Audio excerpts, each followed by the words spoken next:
Hi there, today I'm going to show you how to make these beaded necklaces with a magnetic heart clasp. So as you can see, there's no other clasp on here, so the clasp gets worn in the front.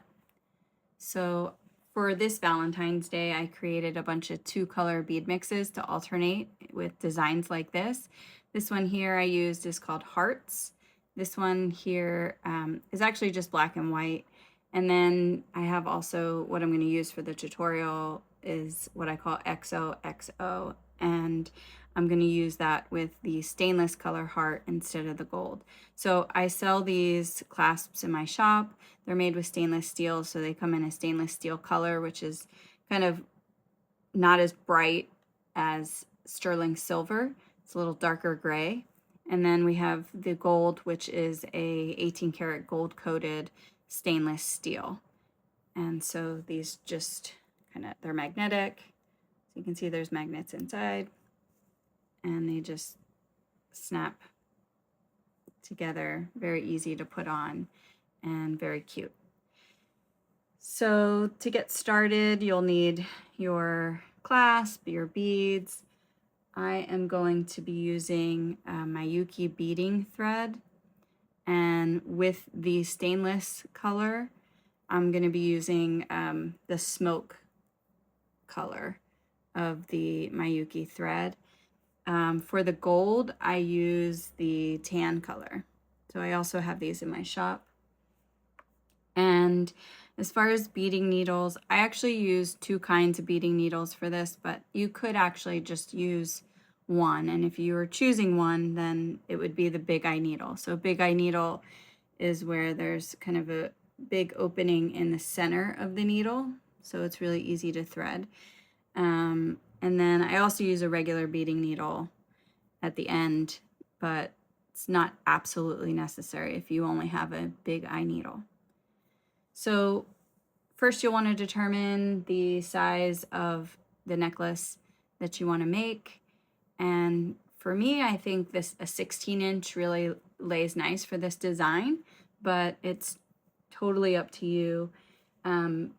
So say you're making a 16-inch, so you'll need to double your thread. So that's 32 inches of thread plus an additional 10 inches. So if you're making a 16-inch necklace, you'll want to cut about 42 inches of thread.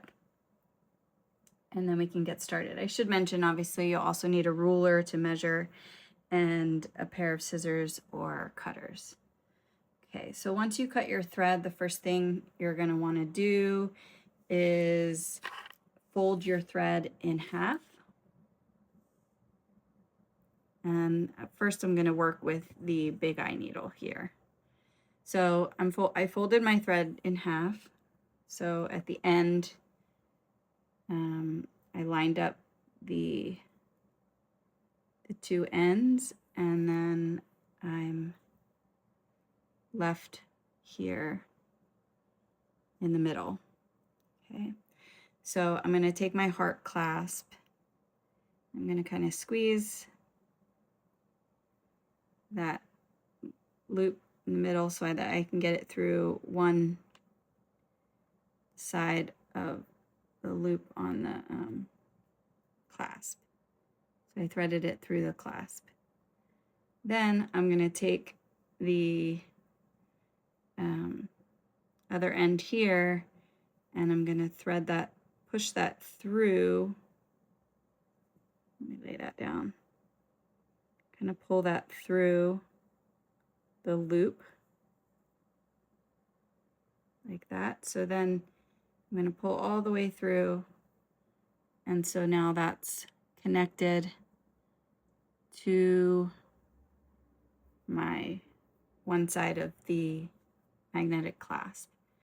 So this is a type of macrame knot that we just did. So now what we want to do is we want to thread both threads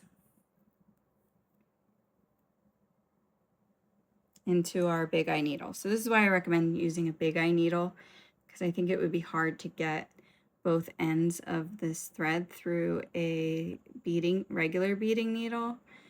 but I suppose it's possible. I never even tried. So I'm just gonna put both ends.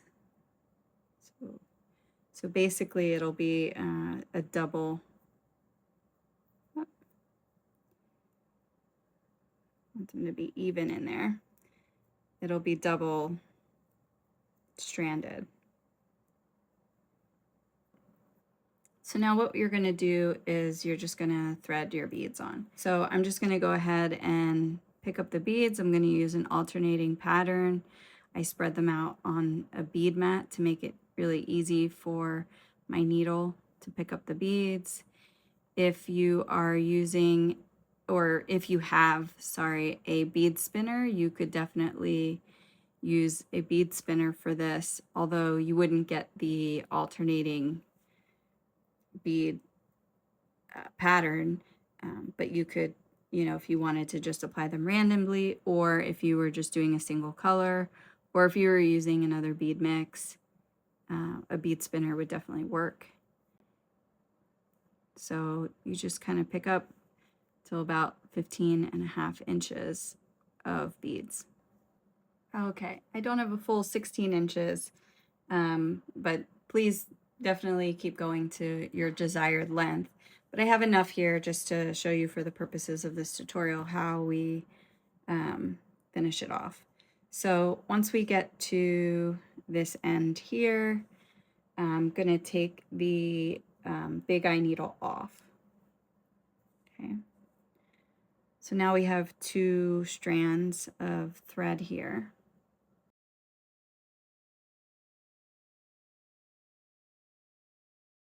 So I'm going to put one of the strands through the hole of the magnetic clasp or the loop here and pull that through. And then I'm just going to tie 3 overhand knots. So this is why I like to use nylon thread with this, because I think knots are a little more secure with nylon thread versus something like thermally bonded thread like Fireline, but you could definitely try it and use it. Now, one of the things I want to point out here is when I am tying my knot, I make sure that my bracelet's kind of bunched up, or sorry, my necklace is kind of like bunched up, so that, you know, there's definitely, so that there'll be a little slack in the bracelet so that all the beads don't kind of crunch together. So, and I don't pull super tight on that first knot. So it's tight, but I kind of want to make sure that there's like a little slack there so that it lays nicely. Okay, so you can see right now when before I, at that, you can see the beads aren't really bunched up. Okay, so I want it to kind of be like that. And then I'm gonna tie another knot. Just regular overhand knot, that's all I'm doing. And I'm gonna give that a good tug, but again, make sure my beads are kind of jumbled up. And I wanna make sure there's some slack here. So what I'm doing is I'm kind of using my fingernail to kind of create a little bit of a gap so that it doesn't bunch, the beads don't bunch up.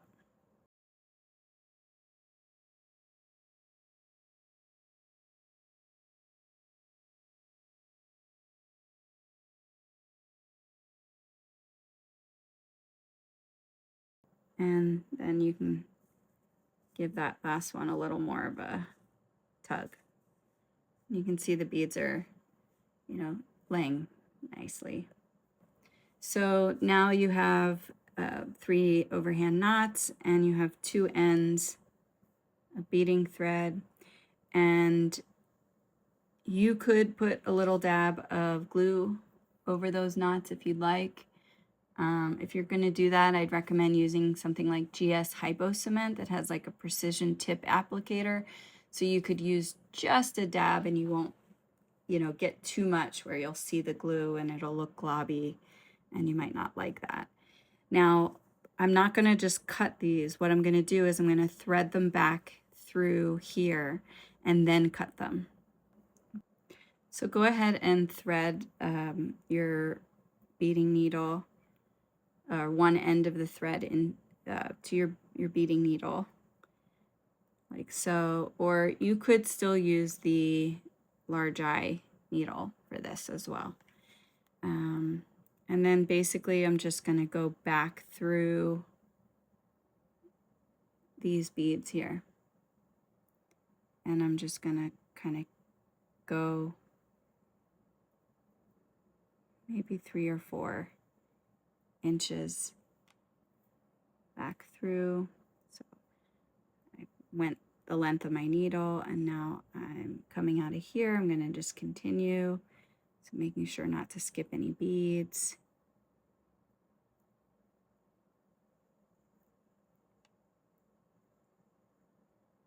Okay. Pull that. And then just continue from where I'm coming out.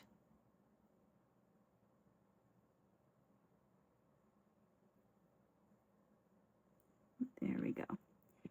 And after you've gone about 4 or so inches, then you can go ahead and cut the excess thread here. Okay. And now we just need to do the same exact thing with this second piece of thread. So go ahead and take the needle off the side that you just finished and thread it onto the other side, or the other piece of thread, sorry. And then we're just going to do the exact same thing. I have here, and I'm just going to start going through these beads here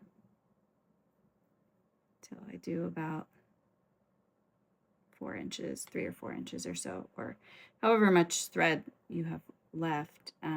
I mean, if you have more than 4 inches, then you probably don't need to go any further than that. But if you only have 3 inches left, then just go 3 inches.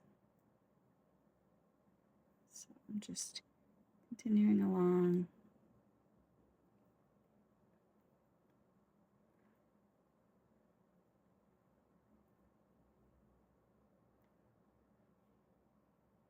There we go. And then cut the excess. So this size actually would probably make a nice anklet or so, but I just made it short specifically for the purpose of getting to show you how to finish it off more quickly. So the longer one will look more like this. This one was a 16-inch, like that. So I hope you enjoyed this tutorial. If you have any questions, please let me know. Thanks so much.